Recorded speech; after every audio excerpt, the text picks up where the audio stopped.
supercomputers are not your average computers. They are designed to work at very fast speeds, handling huge amounts of data and performing multiple complex tasks at the same time. In the following article, take an in-depth look at the evolution process of these computing giants. Bigger, faster, stronger and better, man seems to thrive on using superlatives, especially in the realm of technology. With mobiles and computers, the trend seems to be speedier and smaller. Then there are supercomputers, which are the brains or Einsteins of the computing world. Supercomputers are faster, more powerful and very large, when compared to their everyday counterparts. Supercomputers have a wide range of uses in complex and data-consuming applications. Where did it all begin?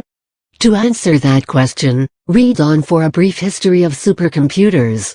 The beginning of the supercomputer age, the 1960s. Livermore Advanced Research Computer in 1960, the UNIVAC LARC Livermore Advanced Research Computer was unveiled. It cannot be considered as the first supercomputer, since its configuration was not as powerful as expected but rather is considered the first attempt at building such a machine. Its inventor was Remington Rand. At the time of its invention, it was the fastest computer around. Following is a list of features of UNIVAC LARC. Had two central processing units, CPUs, and one input-output processor. Had a core memory power of 8 banks, which stored 20,000 words. Accessing memory speed was 8 microseconds and cycle time was 4 microseconds. 1961 saw the creation of the IBM 7030 or Stretch. In the whole rat race to build the first supercomputer and sell it, IBM had designs and plans but lost the first contract to the LARC. Fearing that the LARC would emerge as the ultimate winner, IBM promised a very powerful machine and set high expectations that ultimately it could not live up to. The 7030 was compared to an earlier IBM model, the IBM 7090, which was a mainframe computer released in 1959.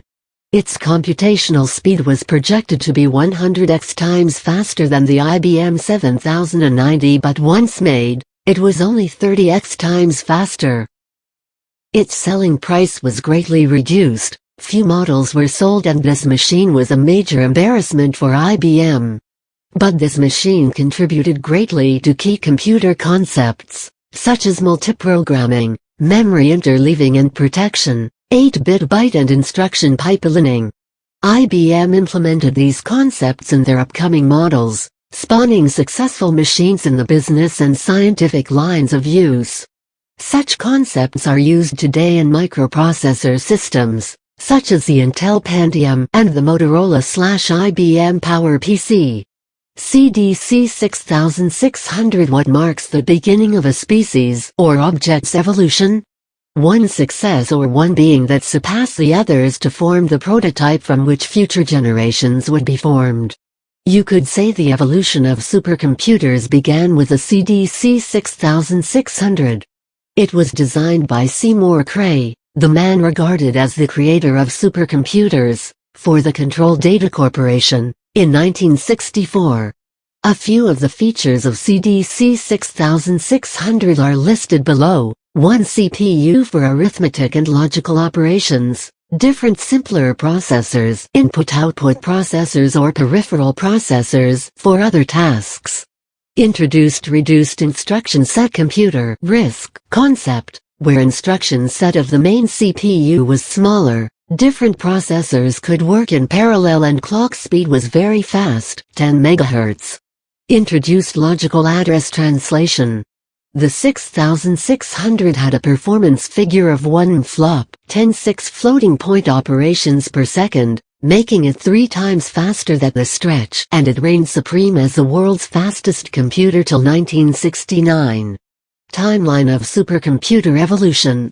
1969 CDC 7600 was released.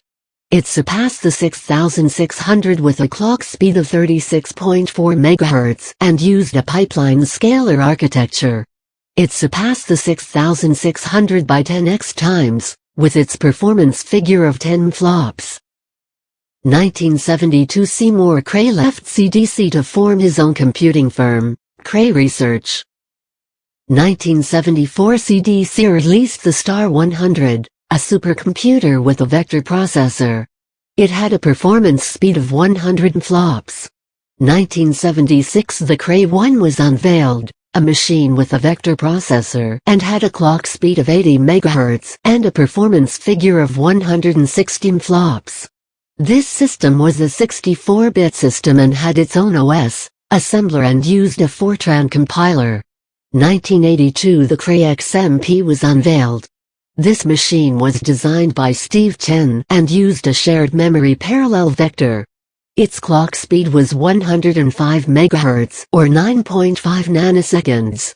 This was the first multiprocessor supercomputer. 1985 Cray 2 was born. This machine exceeded the flops factor and touched flops 1000 flops with a performance figure of 1.9 flops. It had 4-8 processors in a completely new design and structure, with pipelining and a high memory latency. 1990 the Fujitsu Numerical wind tunnel was created. It had a vector parallel architecture and its sustained performance factor was 100 flops, with a clock cycle time of 9.5 nanoseconds.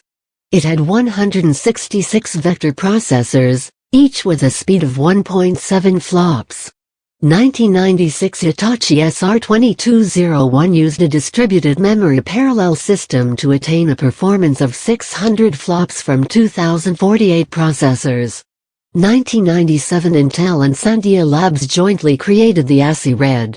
This mesh-based machine was designed for extremely large parallel processing and had 9,298 Pentium II processors. Its performance touched 1.34 flops, making it the first supercomputer to do so, and it remained the king of its kind till the year 2000. It was also a very scalable supercomputer, with its processors found in most home computer systems. 2004 The Earth Simulator was designed to simulate the world's climatic conditions, on both land and sea, as well as atmospheric. It was built by NEC and had 8 vector processors. Its performance factor was 131 flops. 2005 The first machine from the IBM Blue Gene supercomputer series was the Blue Gene/L. This machine started out with a peak performance of 280 flops. There are 4 main Blue Gene projects and 27 supercomputers using the architecture, which uses approx 60,000 processors. 2008 The IBM Roadrunner is a hybrid supercomputer, with 2 different processor architectures working in tandem. It uses Red Hat Enterprise Linux and Fedora as its OS, and its performance is 1.456 petaflops at peak. 2010 Tanai was a record breaker in so many ways. It was China's first supercomputer to enter the top 500 list of supercomputers. It has a performance factor of 2.566 flops, which made it the fastest supercomputer till 2011. 2011 The reigning champion amongst supercomputers is the K-computer, a Japanese supercomputer, which touches performance rates of 8.162 flops. It uses 68,544 8-core processors, and its construction is still being completed. It's clear to see that from the march of time, the configuration and strengths of one supercomputer model has served to enhance and result in a better and more advanced newer model. Another point to note is that the supercomputer of yesteryear is more backward than the desktop of today.